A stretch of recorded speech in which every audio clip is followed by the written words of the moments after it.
بە بەشداری 180 کۆمپانیای بیانی و ناوخۆیی چوارەمین فیستیڤاڵی نێودەوڵەتی بەهار لە ناوچەی تاسڵوجەی سلێمانی دەستی بەکارەکانی کردو بڕیارە تا 20 ئەم مانگە بەردەوام بێت.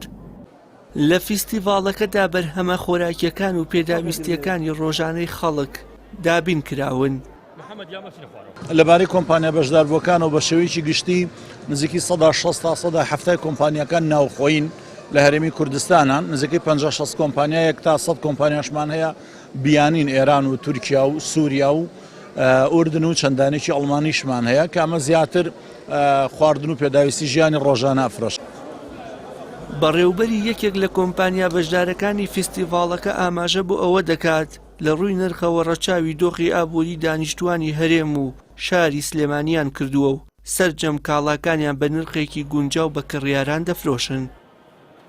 کۆمپانیایە کە لە بواری پاکەرە و جوانکاریدا بەشدار بین کە بابەتەکانی ئێمە لە دوبەی، لە ئەردەن، لە تورکیا، لە لوبنان کە خۆی گرتووە لەم بڕاندانە کە هاوردەی هەرێمی کوردستانی بکەین.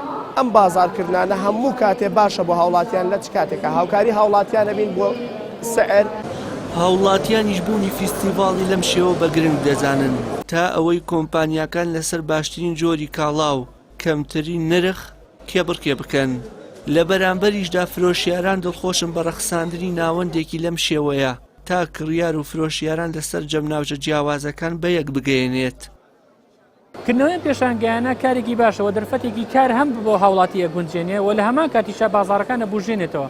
لێرەوە گرنگە باس لێو بکەن کە ئێمە کە حکوومەتی هەرێمی کوردستان و دەسەڵاتی کوردی ئەبێ بیر لێو بکاتەوە کە گرنگی بە بەرهەمە خۆماڵی و بەرهەمە کوردەواریەکاندا بۆ ئەوەی کە هەم بازاری کوردەواری ببژێتەوە و هەمیش ئێمە زیاتر پشت بە خۆمان بەسین احتیمال بخەین سەر خۆمان.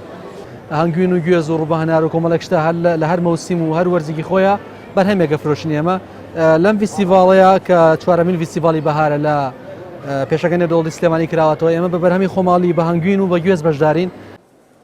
نزیک بوونەوەی مانگی پیرۆزی ڕەمەزان و هاتنە پێشەوەی وەرزی بەهار هێندەی تر هاوڵاتیانی هانداوە ڕوو لە فیستیڤاڵەکە بکەن، بەڵام بە وتەی بەشێک لە فرۆشیاران دواکەوتنی موچە کاریگەری تەواوی لەسەر کۆمبوونەوەی ڕێژەی کڕیارانی بازارەکە دروست کردووە.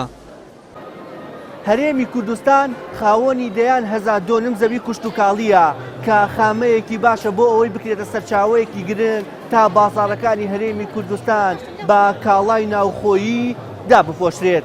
بەڵام لە پێشانگای چوارەمی بەهارەدا لە سلێمانی لە گەڕەکی تاسڵوجە ژمارەیەکی کەم لە کوخەکان تایبەت کراون بە بەرهەمی ناوخۆی و سەرجەمیان بەرهەمەکان بەرهەمی هاوردەی وڵاتانی هەرێمی و نێودەوڵەتین. وشیار محەممەد، کەناڵی ئاسمانی پەیام، سلێمانی.